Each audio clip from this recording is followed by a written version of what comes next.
tuh agak bingung apa itu skuter gitu, soalnya kan belum pernah juga gitu. Nah akhirnya ibu cari dulu praktek, dari situ kita tahu kalau kita membuat tanpa kulkas itu bisa skuternya jadi gitu.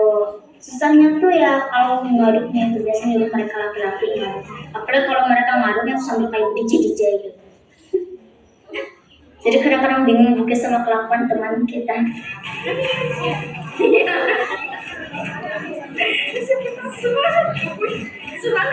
Mereka mencoba mengeksplor apa sih yang ada dalam potensi di daerah untuk kami manfaatkan sebagai media belajar. Ya, bisa kita simpulkan kalau dari pelajaran ibu tuh, dari praktek ibu yang edukasi gitu, hal yang kita nggak tahu tuh kita bisa tahu, terus dapat banyak manfaat gitu. Pendidikan melakukan analisis karakteristik yang menggambarkan fungsi lembaga dan lingkungan belajar. Kemudian di PNF yang di sini apa listrik itu yang tidak stabil gitu kan. Nah ini bisa dimanfaatin ya anak-anak ketika mau bikin es tetapi terkendala dengan listrik. Nah ini tanpa kulkas nih kita buat gitu kan.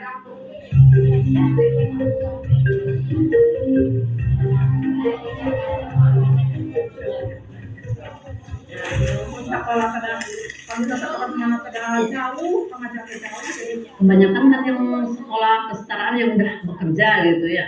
Dengan adanya kurikulum merdeka, wilayahnya seperti gini, pegunungan mungkin lebih diarahkan ke pertanian gitu. Ya contohnya yang digarap sama saya, menanam jagung gitu.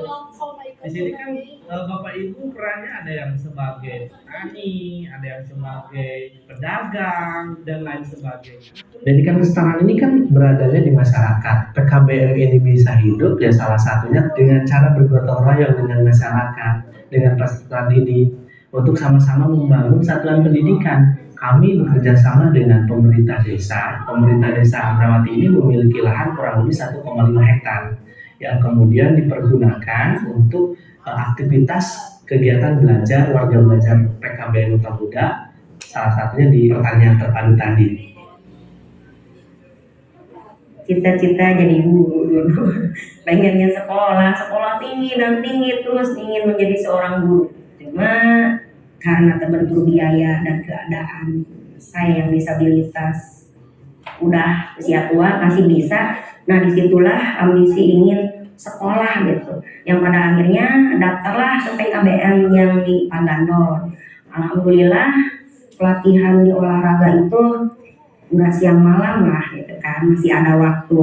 Mereka memberikan toleransi waktu untuk mengikuti pelajaran, dan saya belajar bisa setelah latihan sore, bisa siang, di fleksibel, di nyaman lah, dalam arti masih ada peluang banyak menurut saya gitu. Nggak istilah lu atau ini repot habis latihan sampai enggak, karena saya menginginkan benar-benar sekolah tinggi dari dulu. Persiapan tugas nomor itu tunggu di belum. Sebarang nomor 5. Jaken sadaya udah ditampil. Kenapa saya harus sekolah? Ya pokok pertamanya saya buat mendidik anak-anak, kan namanya keluaran SD mungkin jadi mengenal, bisa mah ini tuh rumus apaan, ya mungkin bisa ngasih tahu apa itu limit gitu, apa integral, ya alhamdulillah gitu ya, itu dalam matematika. Kalau dalam bahasa Inggris mungkin kalau ada tamu ya nyapa minimal gitu ya. Dalam nyapa gitu mungkin enggak ya, dia bisa jawab gitu sedikit good morning gitu, mungkin itu selamat pagi. Mungkin Pak kalau saya kalau nggak sekolah good morning itu apa, kalau di kampung kan morning itu goreng jagung Pak, mungkin saya maaf ya Pak belum merebus jagungnya gitu, mungkin seperti itu.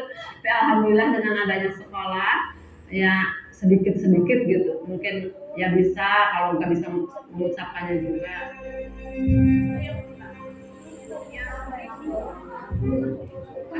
Nanti yang akan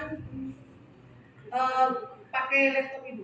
Saya pribadi pernah mengalami masuk kelas, di kelas kami itu 32, yang saya paling ingat itu adalah siswa yang pintar dan siswa yang kategorinya males. Itu aja yang saya ingat. Yang tengah-tengah tuh ya udah itu reguler bagi saya, udahlah mau apal namanya atau enggak masalah. Tapi setelah kita terapkan kurikulum merdeka ini, saya kenal mereka one by one, satu persatu.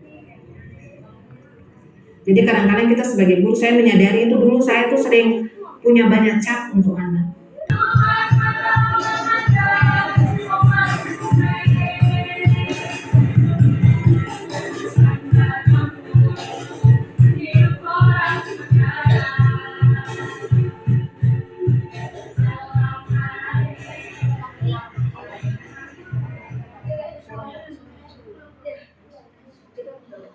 Itu dikembangkan. Saya hampir singon untuk kayak gitu, seni aja gitu bisa dikenal dulu. Kalau sang buatnya sendiri, buatnya kayak orang tua saya, nggak cuma orang tua kedua, buatnya kayak apa ceritanya sama Bu Atun, ibu juga ceritanya sama Bu Atun. Kayak